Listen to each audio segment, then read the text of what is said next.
எல்லாருக்கும் கார்த்திகோட அன்பு வணக்கங்கள். இன்னைக்கு நம்ம பார்க்க போகிறது ஒரு மூவி, ஹிசாப் பராபர் அப்படின்னு ஒரு ஹிந்தி மூவி. ஹிந்தி மூவியாக இருந்தாலும் அது தமிழில் டப் பண்ணி நமக்கு ஜி5 அவைலபிளாக இருக்குது. நீங்கள் பார்க்கலாம் கண்டிப்பாக. ஒரு டிஃப்ரெண்ட்டான ஆர் மாதவனை பார்க்கலாம். நம்ம மேடியை பார்க்க முடியும். ஒரு குடும்பஸ்தன்னு சொல்ல முடியாது, ஒரு சிங்கிள் பேரண்ட், ஒரு பையனை வளர்க்குற ஒரு அப்பாவாக அதில் நடிச்சிருக்காங்க. ரொம்ப அற்புதமாக அவர் ஆக்டிங் சட்டிலாக இருந்தாலும் பிரிஸ்காக இருந்தாலும் ஒரு மாதிரி பார்க்க சுவாரஸ்யமாக இருக்கும். ஸோ அதில் சுவாரஸ்யம் குறையாமல் நடிச்சிருக்காரு மாதவன் சார். இதில் டைரக்டர் யார் இதெல்லாம் இல்லை. கதை வந்து நம்ம பிரம்மாண்ட இயக்குனர் சங்கர் இருக்கார் இல்லையா, அவருக்கு எதுக்கும் சம்மந்தம் கிடையாது. அவர் ஒரு படம் எடுத்தார், இந்திய சினிமாவே திரும்பி பார்க்குற அளவுக்கு, அந்நியன்னு பேர். அதில் ஒரு வசனம் வரும், மேஜராக பார்த்தீங்கன்னா அது எல்லாருக்குமே தெரியும்.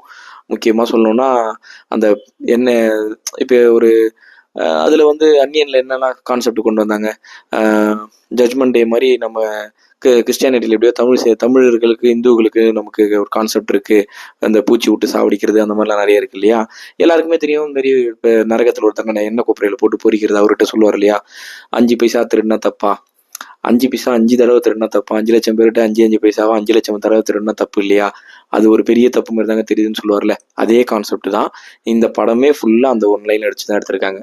பேங்க்ல நம்ம கிட்டேருந்து சின்னதாக எடுக்கிற அமௌண்ட் ₹1 ₹2, நமக்கு அது ₹1 ₹2. ஆனால் மொத்தமாக 140 கோடி பேரில் 2 கோடி பேர் 3 கோடி கஸ்டமர் வைக்கிற பேங்க்ல எடுக்கிறாங்க இல்லையா, அதான் கதை. ஸோ இந்த கதை ட்விஸ்ட் அண்ட் டர்ன்ஸ் நிறைய இருந்தாலும் இப்படி ஒரு ரொம்ப பார்க்குறதுக்கு இதுவாக இருக்காது. இவருக்கு ஆப்போசிட்டில் பார்த்தீங்கன்னா, எனக்கு தெரிஞ்சு இந்த கேஸ்ட் நேம் சொல்கிறேன், நீல் நிட்டின் முகேஷ். கத்தி படத்தில் விஜய்க்கு வில்லனாக இருந்தார் பாருங்க, அவர் தான் நீல் நிட்டின் முகேஷ். அவர் தான் அதில் வந்து மாதவனுக்கு அந்த டூ பேங்க்கோடைய ஓனராக நடிச்சிருக்காரு. அவர் தான் வந்து இந்த மக்கள்கிட்ட ஒரு நாள் டிலே பண்ணி நம்ம ₹1 வந்து கம்மியாக பண்ணாலும் செக் பவுன்ஸ் ஆகிடுது. ஆனால் அவங்க என்ன பண்ணுறாங்க, நம்ம கொடுக்க வேண்டிய வட்டியை ஒரு நாள் டிலே பண்ணி மீதி காசு அவங்க எடுத்துக்கிற மாதிரி ₹27 ₹30 எடுத்துக்கிறாங்க. ஸோ ஒரு ஆளுக்கு அது பெரிய காசு கிடையாது தான். ஆனால் இதுவே ஒரு பெரிய நிறைய ஒரு எக்ஸாம்பிள், 1 கோடி கஸ்டமர் இருக்க பேங்க்கு ஒரு ₹2000 அடித்தாலே எவ்வளோ அமௌண்ட் பாருங்கள், எங்கேயோ போகுது. அது அன்இமேஜினபிள் மணியை வந்து அவங்க எடுத்துக்கிறாங்க கஸ்டமர்கிட்ட தெரியாமல், கஸ்டமர் காசு. அந்த கான்செப்ட் வச்சு தான் அந்த ஹிசாப் பராபர் அந்த மூவி இருக்கு. சூப்பராக இருக்குது உண்மையிலேயே. நிறைய ட்விஸ்ட் அண்ட் டர்ன்ஸ் நல்ல படத்தில். மணி எவ்வளோ இம்பார்ட்டன்ட்ன்றதை ஒரு ஃப்ரேம்லேயும் மாதவன் சார் எக்ஸ்பிளைன் பண்ணுறது அவ்வளோ நீட் அண்ட் க்ளீனாக பண்ணியிருக்காங்க.